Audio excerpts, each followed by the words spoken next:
Tai labas Atienė. Labą dieną. Labai malonu tave matyti, pagaliau susitikom.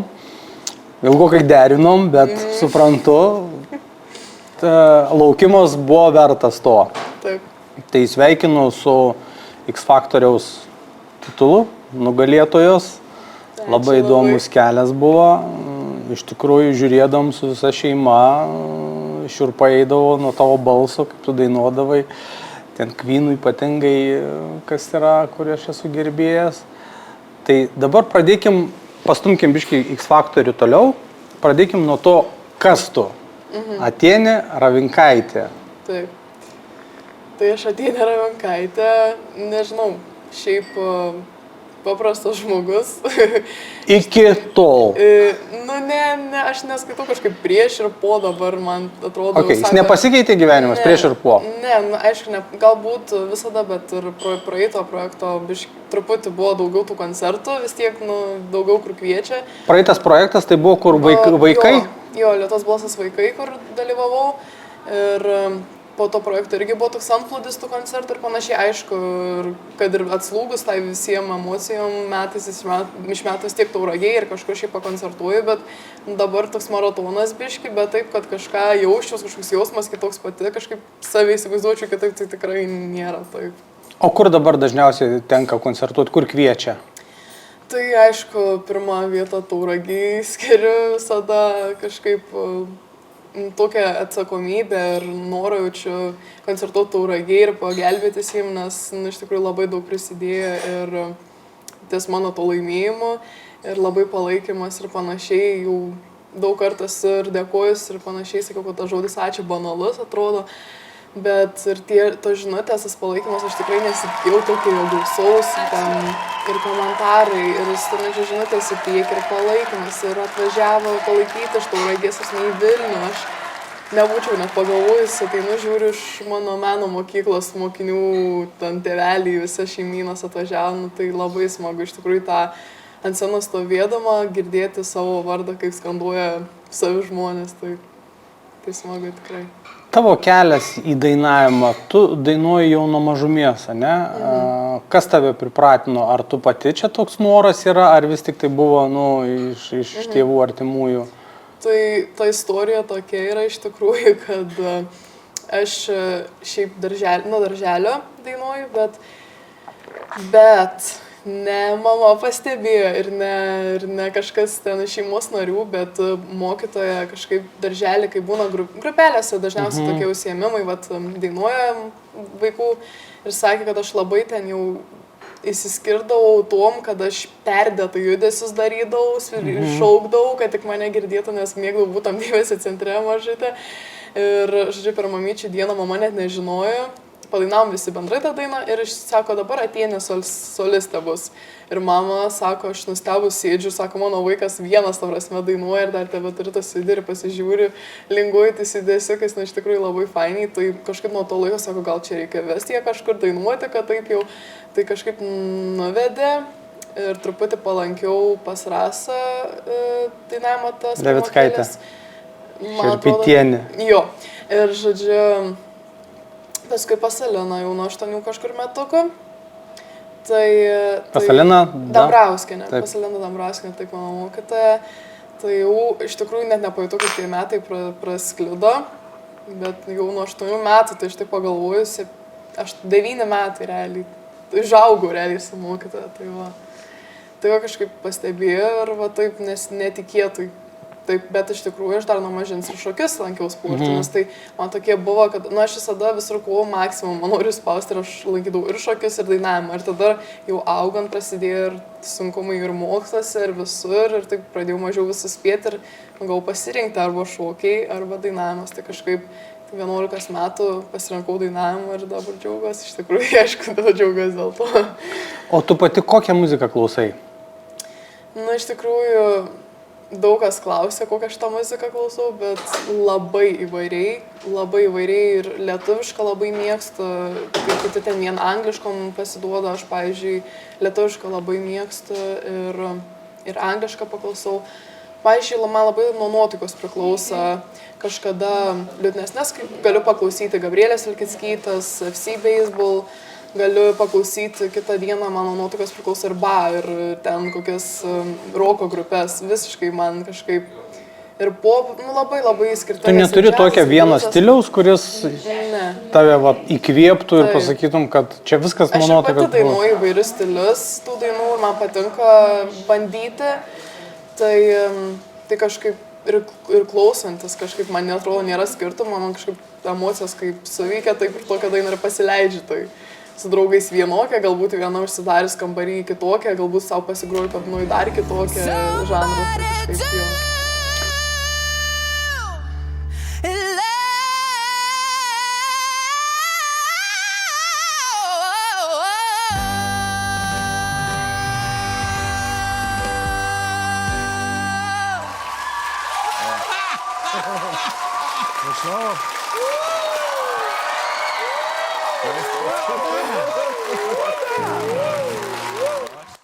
Gerai, dabar pradėkim tavo kelias į muziką. Tie realybės šou, vadinkim muzikiniai šou, ne? Jie vyksta jau eilę metų. Tavo debiutas buvo Lietuvos balsuose, vaikai, ne? Taip. Tu ten Aš ten į finalą išėjai, jo, ne? Bet dalyvau ir pirmą sezoną. Ten tokia dar mažytė kleckytė buvo, tai ten iki pusfinalio nuėjau jo, o trečią sezoną dar bandžiau kartą ir tada jau ten finale, ten superfinale antrą vietą.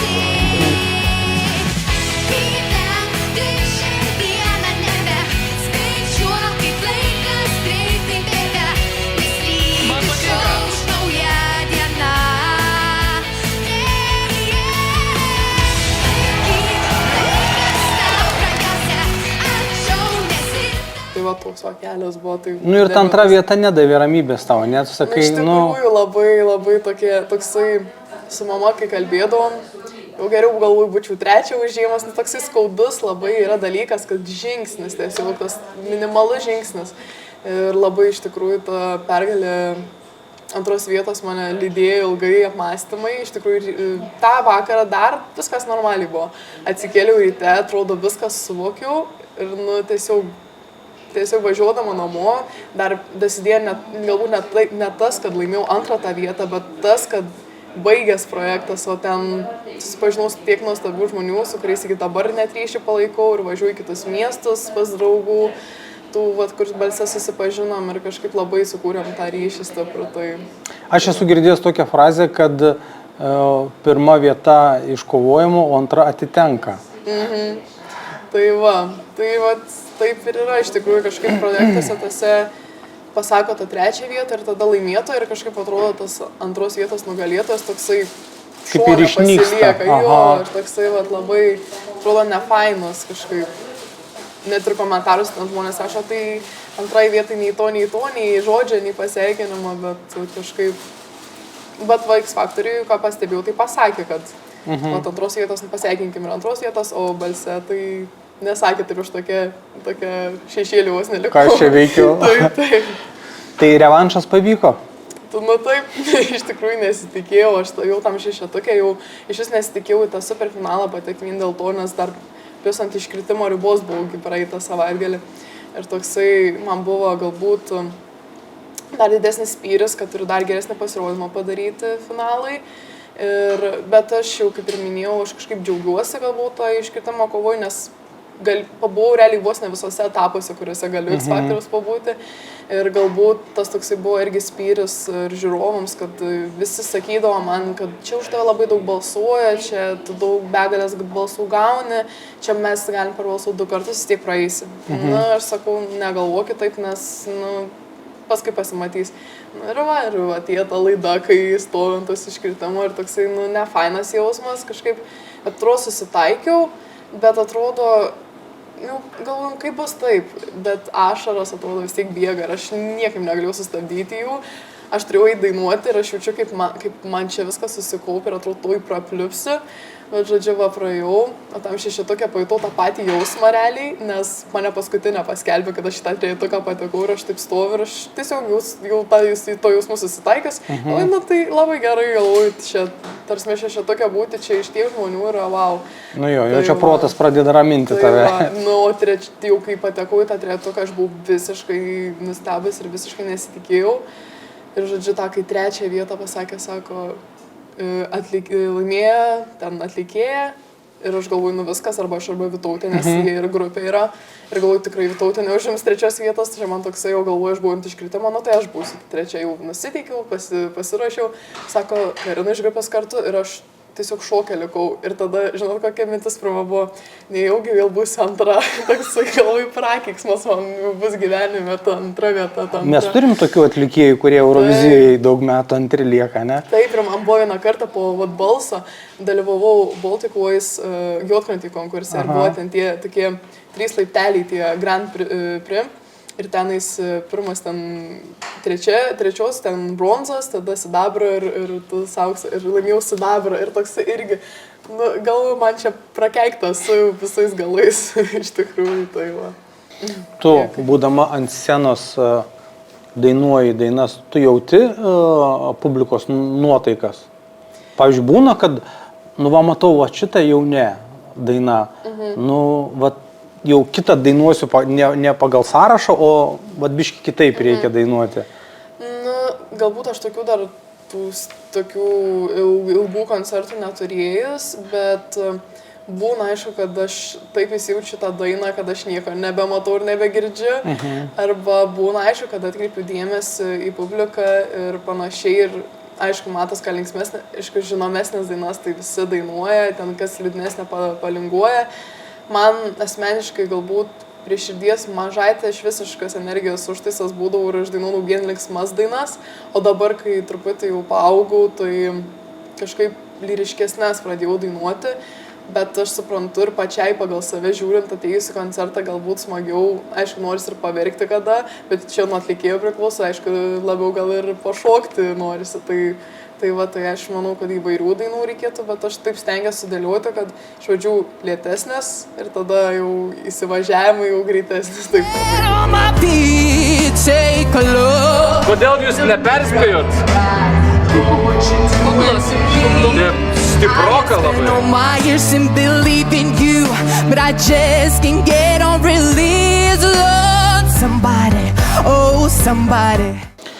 Ar labai daug paprašyčiau, jeigu sudainuotų mažą atkarpą iš vienos dainos? Nu, iš kokios dainos. Nu, kad ir iš Queen'o. Nedidelę atkarpą. Labai daug dainavęs tų Queen'as. Gerai, galiu. Premjera. Love of my life, you hurt me. You broken my heart and now you leave me. Love of my life, can't you see? Bring it back, don't take it away from me, because you don't know what it means to me. Tauragiškiai po biškį užkariauja Lietuvos sceną. Aš jau pastebėjau. Bet labai greitai iššauna, bet paskui kažkaip prityla. Ko reikia Lietuvos muzikos padangėje, kad galėtum labiau išsilaikyti ir būtumei matomas? Nus manęs taip klausė, lyg aš čia profesionaliai ir žinočiau viską, aš dar pati jauna ir aš domiuosi tik tai tuo visų šou pasauliu. Bet kaip tau atrodo? Bet man kaip atrodo, tai galbūt iš tikrųjų, aš žinau, kad taip reikia daryti, aišku sunku, bet tik tai va dabar aš gavau tą bangą tokią, tą laimėjimą ir kažkaip manau, kad reikėtų jo nepaleisti ir nepadaryti kažko po metų ar daugiau. Aš manau, kad reikia griebti jautį už ragų ir iškart leisti dainas, kad žmonės kol dar neužmiršo, nes vis tiek tų projektų ir visko būna daug ir tiek žmonėms galbūt net neprisimena. Gal kažkas ten pasąmonėj ir žino, kas labai įdomis. Bet manau, reikėtų leisti dainas, nepamesti to koncertą ir panašiai. Visiškai 100% sakyčiau koncertuotis ir nemokamai ten, kas ten iš pradžių pradeda kelią čia, nes jis nori to uždarbį, bet iš tikrųjų reikia ir to tokio, kad žmonės tave pamatytų, bent vieną kartą pažintų ir galėtų, jeigu patinka. Vis tiek aš manau, bent vieną žmogų tu susirasi per kokį koncertą, kuriam patiksi. Tai aišku. Tai va, tai kažkaip manau, kad taip liesti savo ratą reikėtų žiūrovų ir Bet tu dabar realybės šou, tas muzikinis šou jisai pasibaigė, ne? Viskas, nėra jokių kontraktų, jokių įsipareigojimų, niekad yra, supratau. Žodžiu, tu kažkiek tai, į detalės nelysiu, nes dažniausiai ten būna konfidencialūs, visokie dalykai ir taip toliau. Bet jie padės ten tau tą muzikinę karjerą šiek tiek tęsti toliau, ar tiesiog tavo laisvas pasirinkimas yra? Tiesą sakant, aš pati ten labai stipriai neskaičiau tos sutarties, tai aš ten nieko nežinau per daug, bet žinau, kad pavyzdžiui negaliu bet kur koncertuoti ir panašiai, ten turiu leidimą, bet čia visiems finalistam, kas pateko, jau tas galioja 2 metai, tikrai jau pat tai saugikliai kažkokie ten yra tokie. Taip, bet, pavyzdžiui, kviečia į renginius, dabar, mama dovanojimuose pasirodysiu, tai, tokiais dalykais, tai taip. Bet aišku, dar čia mažai laiko praėjo, nežinau, kaip bus ateityje, bet tikiuosi, kad kažkiek padės. Tai labai tuo tau ir linkiu, kad ne kartą dar tave išvystumėm ne tik tai Tauragės scenoje dainuojant, aišku, kas be proto smagu ir malonu girdėti, bet kad tau atsivertų ir platesnės duris į tą muzikos pasaulį, nors, kaip sako, šou verslas negailestingas yra, bet kartu tai yra labai daug žmonių siekimybė. Tai aš tikiu, kad visur būtų tas proto riba, bet kad tu mėgautumės, ką tu darai, kad tai nebūtų ėjimas į darbą. Taip, aš irgi taip manau, iš tikrųjų, gal aš biškai ir sumelavau, kad nieko nepakeitė X Factoris, iš tikrųjų, dabar tai pagalvojus, tai galvojau, kad, nes aš ir mokslams labai atsiduodu, man kažkaip ten būdo, kad jau pasiklausiu, pasižiūriu, ar gali padainuoti, pasižiūriu kokią pamoką, galvoju, matematiką jau negaliu, ir atsimetu taip biškiuką ir atsirenka, aišku, jeigu labai svarbu, tai taip, nes kažkaip galvojau su medicina sieti ateitį ir ten kažkokiais rimtais mokslais, nes nuo pat mažumies irgi turiu tą atsakomybę kažkaip mokytis man, kur būna dažniausiai sekasi sportas, nesiseka mokslai, arba sekasi koksai menų dalykas, nesiseka tada mokslai. Daugiau kažkaip aš sakau, aš labai visur bandau suspėti ir dabar dar ir pabaigus muzikinį ir tinklinį pradėjau lankyti, tai kažkaip sakau, reikia man tas laisvas valandas užkišti vis tiek kažkur, nes aš toks žmogus esu, kur aš jau pripratus ir man neįtų kitaip. Tai kažkaip dabar po X Factorius jau sugalvojau, kad vis tiek norėčiau aš tą muzikiniam kelyje, aišku, rizikinga, bet atrodo, dirbčiau tiek, kiek reikėtų, kad pasisektų. Bet reikia to blaivaus proto nepamest ir dirbti daug labai. Tai visur darbas, kelias į žvaigždės. Tai aš labai tau ir linkiu, kad tavo svajonės pildytųsi, kad be muzikinės savo gyvenimo dalies tu atrastum dar ir tą profesinį kelią, kuris irgi teiktų tau malonumą ir džiaugsmą ir pajamas atitinkamai. Tai labai tau ačiū, labai džiaugiamės visi už tavo sėkmę, už tavo drąsą ir paskutinis tavo palinkėjimas Tauragiai. Tai Tauragiai palinkėčiau toliau klestėti, daugiau šypsotis gatvėse ir taip. Ir nes labai smagu, kai praeini gatvę ir net nepažįsti žmogaus ir tiesiog susišypsai. Ir dalyvauti renginiuose patarčiau, nes jis sako, kad nėra, bet neina. Čia jau gal savo daržą jau metu. Ir iš tikrųjų tiesiog palaikyti vieni kitus, tauragiškius. Nes tikrai, žinokit, tiem žmonėm, kurie kažką daro daug, labai tas daug reiškia saviškių palaikymas. Tai to ir palinkėčiau. Ačiū tau labai. Ačiū jums labai. Tai ačiū labai už eterį visiems. Ačiū, kad žiūrėjot.